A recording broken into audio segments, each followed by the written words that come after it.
Hello mga kalaro, tara laro tayo. Nasa Shinagawa pa rin tayo and nakakita kami ng Book of Super Bazaar. So nari tayo ngayon, eto. Medyo maulan ngayon, so tatry ko i-vlog tong lugar na to. Malapit lang to sa Akihabara, one train line lang siya. So tingnan natin kung anong makikita nating mga items dito. Tara!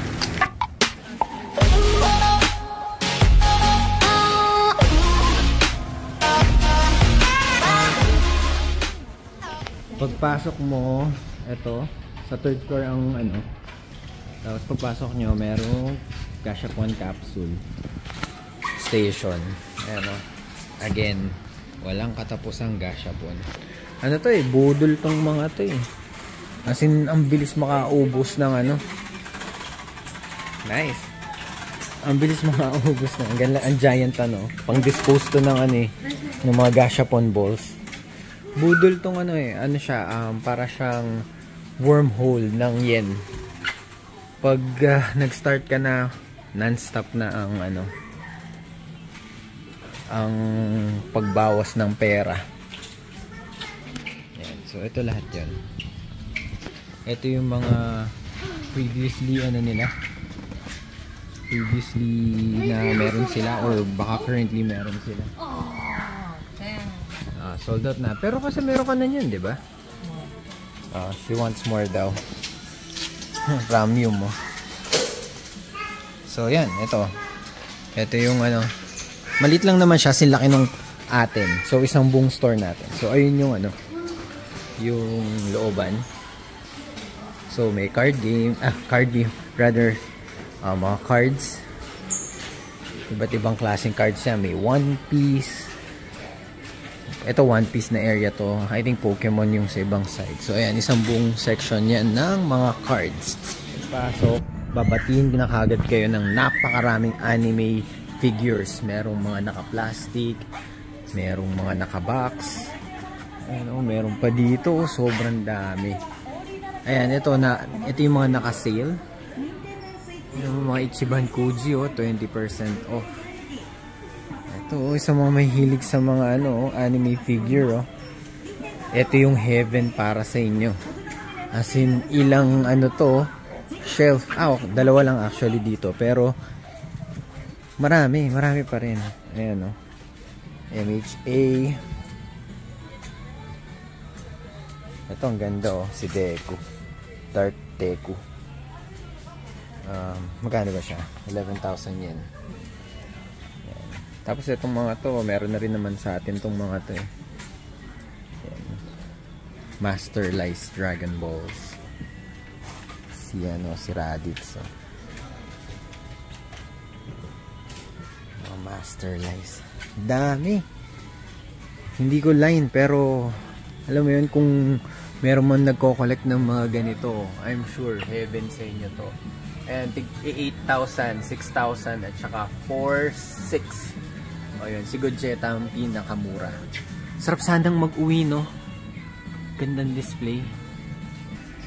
So, ito naman yung mga Gundam. So, most likely, ito yung mga may value na naka-shelf. So, ano doon yung buong ano.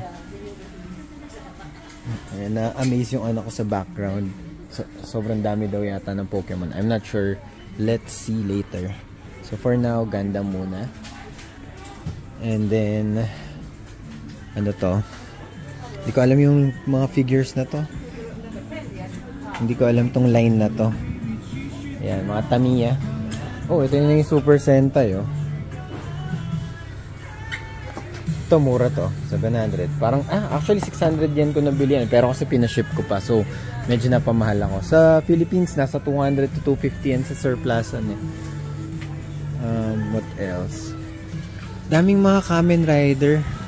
Hindi ako nagko-collect eh. Ito Kiramejin, 24 yen. This one's cheap. Ito rin 24. Ayan. So meron din sa baba. Ayan. So kung gusto nyo magkalkal, pwede. Ito, ang dami ng ganito. Kahit saan super kung saan sa lahat ng mga Book of Bazaar merong ganito eh. Tigto 250 yen. Ayan, mura lang, murang-mura lang. Ayan. Next is Tomica.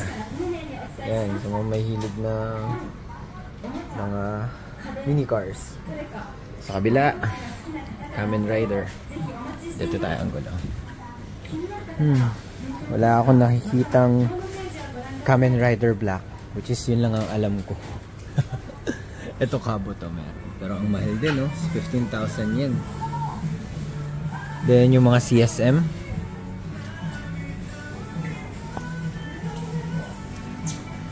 Ang mahal nila, oh. 50,000 yen. So meron namang tig sa 17,000, no? Ang problema, hindi ko alam yan. Kung anong ano, kasi nakaharang.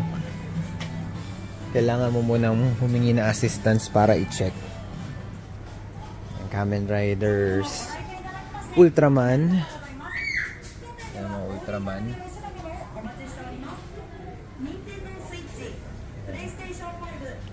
Walang Shider. Feeling ko kasi puntahan din to ng mga tourist dahil madali lang i-access via train eh. Tapos nasa malapit lang siya sa Tokyo, kumbaga. Sa Tokyo Station. Kaya yun, pwedeng puntahan to. Meron ding Sylvanian family. Yan, hindi ko alam eh, pero ayan lang sila. Etong section na to. Oh, anong mga nakita mo? Show it to me. Show it to me. What's that? Alolan Diglett. Oh, Alolan Diglett. Alolan Diglett. Ba't puro Alolan Diglett? And a koala. And a koala. Okay, sige, I'll help Bryce. Ito yung mga Pokemon. Ayan o. Nakalagay tig 110 to 220 yan. So, itong ano na to, itong area na to, ito yung marang sa pag sa ano, sa mga Toy-Con, yung pag naghahalong cut tayo. Ito yung parang area nila. So, kailangan mo lang magtingin-tingin na ganyan. Naka-ano naman sila, naka-organize naman. Pero, para makita mo yung gusto mo, kailangan mo talaga magtingin-tingin. Ayan, so dito na tayo sa mga gaming console. So, ang dami nilang ano, mga PS4. Ayan.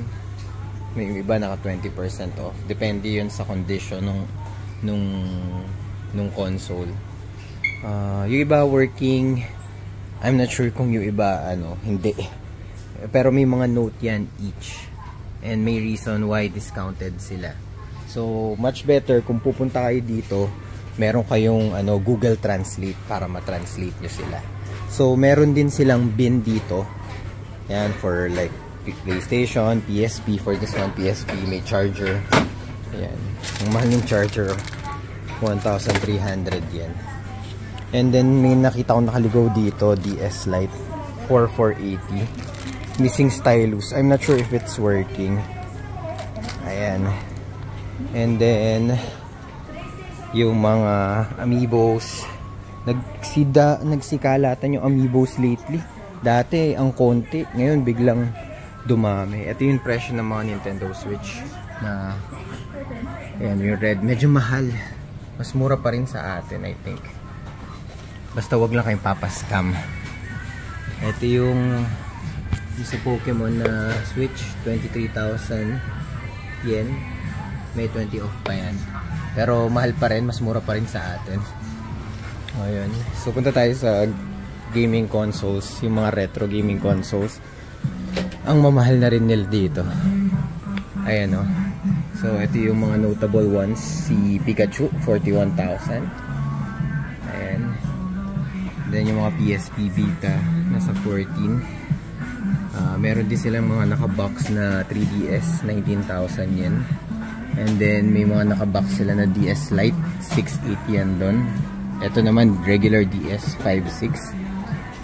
Ayan. Yung isa yata missing stylus, even if walang box. Yun, even if may box siya, may kulang siya kumbaga. Itong pinagtatakan ko, bakit ang mahal nito? Hindi ko alam kung anong model to. 2DS, 3DS? I'm not sure. So yan, ang mamahal niya oh. Nagre-range siya ng 19,000 yen above eh. Then ito yung mga DS, which is yun lang yung afford ko dito ngayon. Well, yung 3DS hindi. Ang mahal pa rin nila oh. Ayan. Tapos I'm not sure. I think naskipan ko to.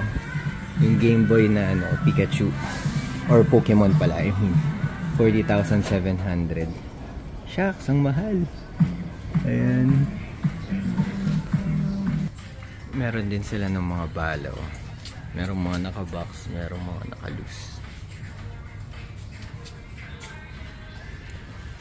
N64. Nasa 900 ang mga presyo. May mahal 1.8.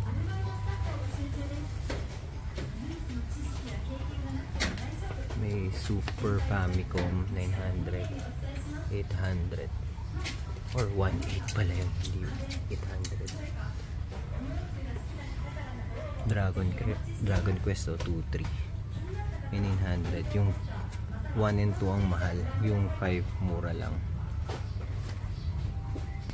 Meron din sa Game Boy mga naka-box. Yan, kailangan nyo lang ding ano, magtingin-tingin. Nanginayang ako sa Mandarake, may nakita akong Slam Dunk na naka-box. Sana kinuha ko na for 3,000 yen. Wala akong nakita dito na gusto ko. Actually, hindi ko naman siya lalaroin. More of, alam mo yung collectible lang for display. Ayun. Meron din sila dito ng mga loose. Naka-ano sila. Ayan o. Naka-display sila. 3DS. Merong Advance SP. May mga 3DS din. Ayan. Yung problema kasi wala akong... Actually, may 3DS ako. Kaso hindi ko mahanap yung charger. So yan, nag-average sila ng ano, 1,280, 1,980. Kung ba nakakategorize sila. So yung pinakamataas sila yung mga mataas ang value. Ito, 5,800 ang mahal ng Majora's Mask. Tapos Japanese pa yata yan. So yun lang ang ano, sa mga games. Final thoughts dun sa Book of... Saan ba to? Omori! Book of Omori. Ano masasabi niyo, Bryce? There's not a lot of Pokemon. Okay, so walang gaanong makitang items na gusto namin. Kasi feeling ko halos madali lang itong puntahan. So, most likely, nauubos yung mga stocks nila dahil puntahan ng mga tourists din to. Kasi one station away lang siya from to the main Tokyo eh. So, yun. Okay puntahan to kung may extra time kayo, pero kung mas maganda talaga pag mag-hunt kayo ng mga toys, punta na lang kayo sa remote area, as in talagang paka-remote nyo na, yung mga 1 hour, 45 minutes to 1 hour away from the main city. Ayun, till next time, bye bye, maulan, bye.